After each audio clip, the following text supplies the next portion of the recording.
Welcome to Digital Deed and Notary Ledger, where blockchain meets real-world verification. In a world driven by decentralization and transparency, we introduce Notary Chain, the smart, contract-powered app. Let's dive into something that feels like it's straight out of the future of finance. We're talking about a space where law and technology are merging to unlock massive value from assets that, honestly, most people have just written off. It's a process called credit mining, and it's all about turning paper value into real, tangible cash. So, here's our game plan. First, we'll tackle the whole problem of trapped value. Then we'll get into the solution, credit mining, and I'll walk you through its 4 key steps. After that, we'll explore the legal and tech ecosystem that makes it all work, check out a really cool real-world example with tax refunds, and wrap up by looking at what this all means for the future of making money. All right, so let's start with the core issue here. Picture this.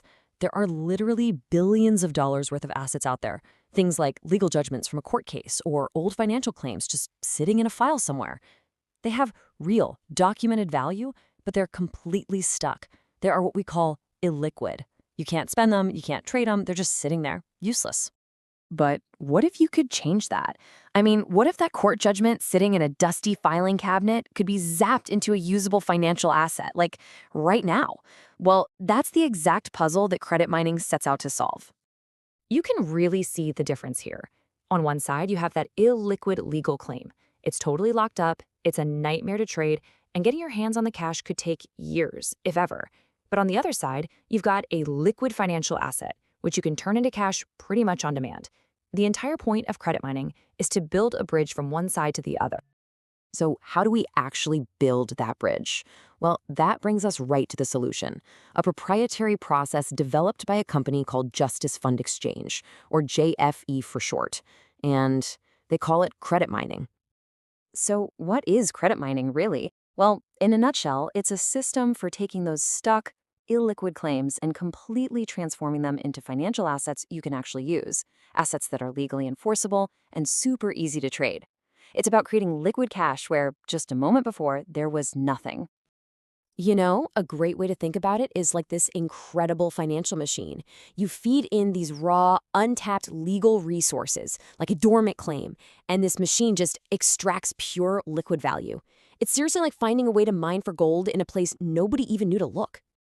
Okay, so let's get into the nitty-gritty. How does this magic actually happen? How does a piece of paper, a legal claim, become a real, tradable financial asset? Well, it's not magic. It's a very specific 4-step process. The whole journey happens in 4 main stages. It starts with claim digitization, where some serious AI gets to work. Then you have notarized enforcement, which creates a rock-solid, secure record.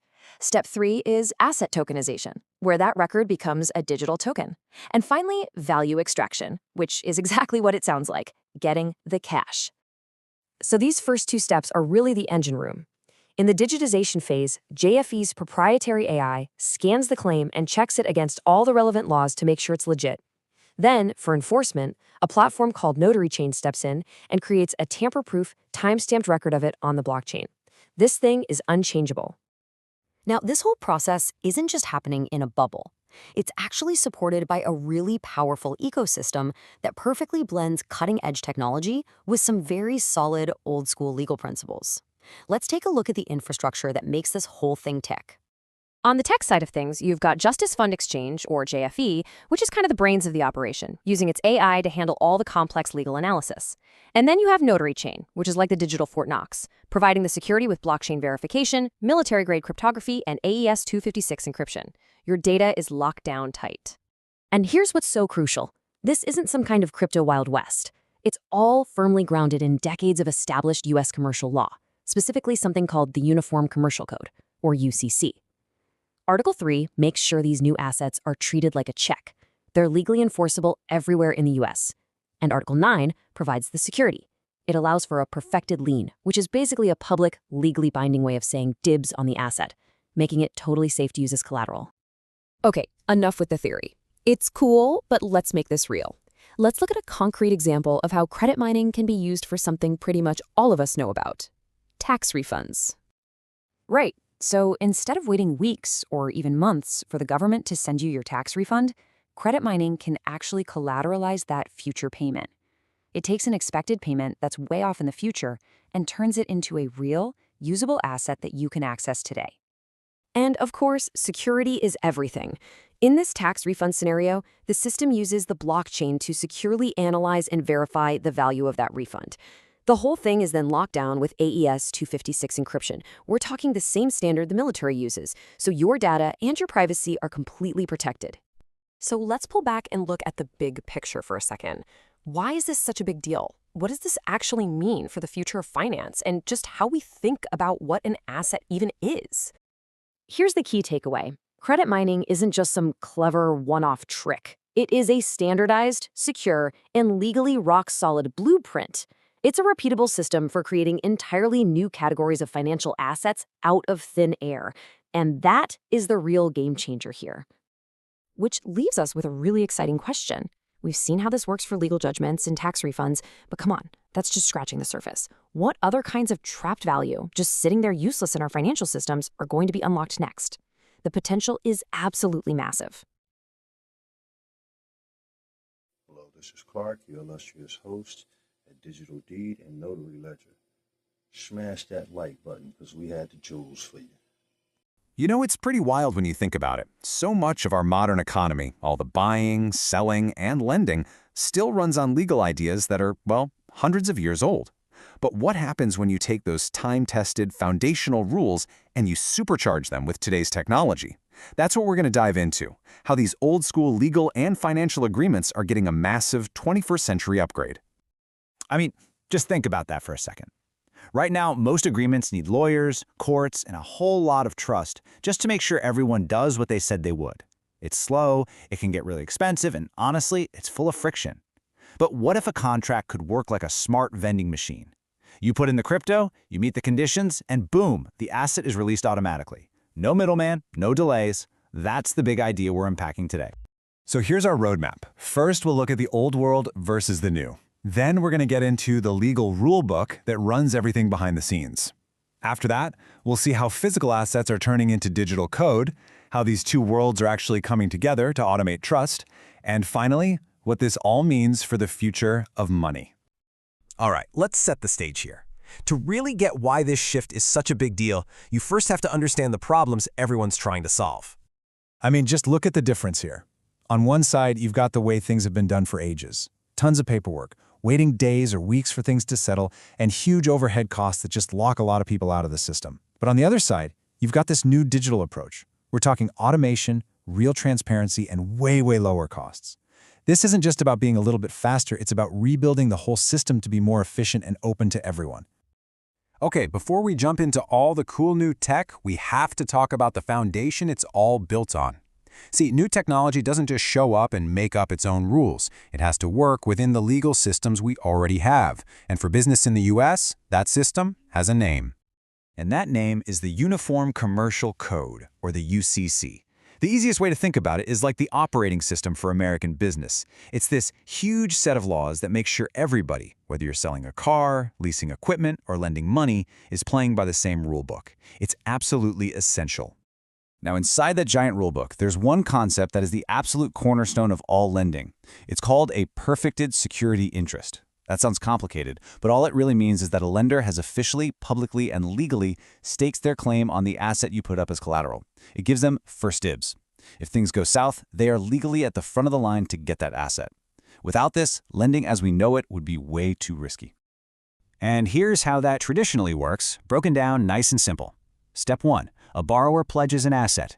Step 2. The lender files a public document. It's called a UCC-1. And Step 3. Once that's filed, their claim is legally number 1. It's a paper-based system of public records that creates a crystal-clear legal trail. Now, keep this 3-step process in your head, because we're about to see it get a massive tech makeover. All right, we've got the old rules down. Now let's switch gears and look at the new tools. We're moving from the legal code to the computer code that's changing what an asset can even be. And trust me, this is where it starts to get really cool. The first piece of the puzzle is tokenization. This is literally the process of taking any asset, it could be a building, a piece of art, or even a future payment, and creating a unique digital token that represents it on a blockchain. It's like creating a digital claim check. And once it's a token, it becomes super easy to divide up, to trade, and, this is the key, to program. And that programmability, that's where smart contracts come in. Remember that vending machine we talked about? Smart contracts are the engine that makes it run. They are just agreements where the rules, all the if this then that logic, are baked right into the code. If a payment is made, then access to the asset continues. If a payment is missed, then control can automatically shift. It is quite literally law written as code. And look, this isn't just theory. Let's make it real. Say a client is owed future payments from a child support case. That stream of income, which used to be just a legal promise on paper, can be tokenized. All of a sudden, it becomes a verifiable, bankable digital asset that can be used as collateral right now. Or what about another client who won a legal judgment years ago but is just collecting dust in a file? We can turn these dormant, illiquid assets into something that has real, immediate value. It unlocks capital that was previously trapped. All right, this is the main event. This is where it all comes together. How do these two worlds, the centuries-old legal rules and the brand-new digital tools, actually connect? This is the magic combo that creates something entirely new. And this right here is probably the most important takeaway from our whole discussion. We are not throwing out the legal system. We're not getting rid of the UCC. What this technology does is create a powerful new layer on top of it all to enforce those existing laws with a level of speed, security, and transparency that was never possible before.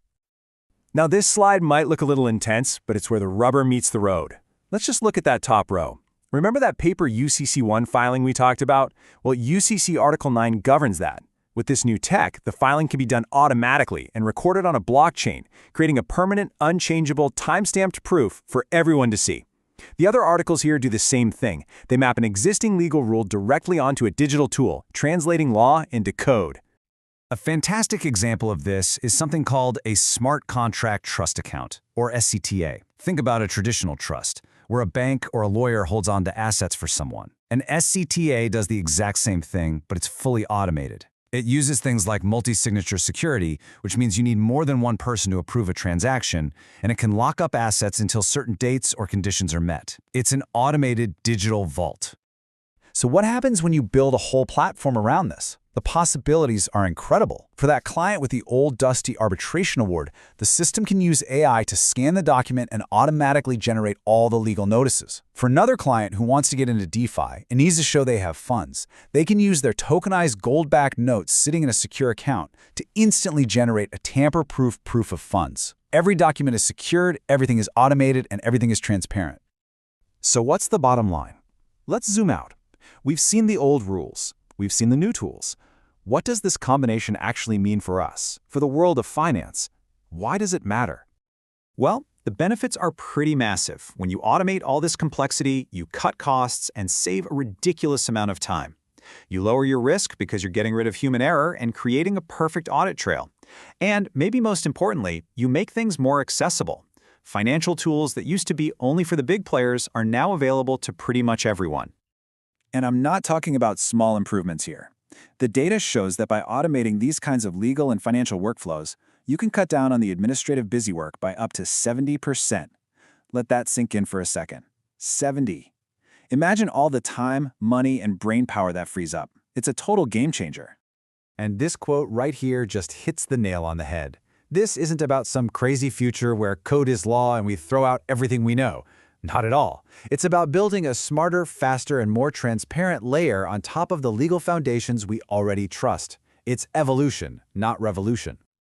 So, I'll leave you with this question to chew on. When the actual logic of our legal agreements can be written into code that runs itself, that's completely transparent and can't be cheated, what new kinds of business, finance, and collaboration does that make possible? Things we can't even imagine yet. Because this fusion of old rules and new tools, it's really just getting started. Smash that like button and that subscribe button. You see me working hard for the money over here. Subscribe for more exclusive content.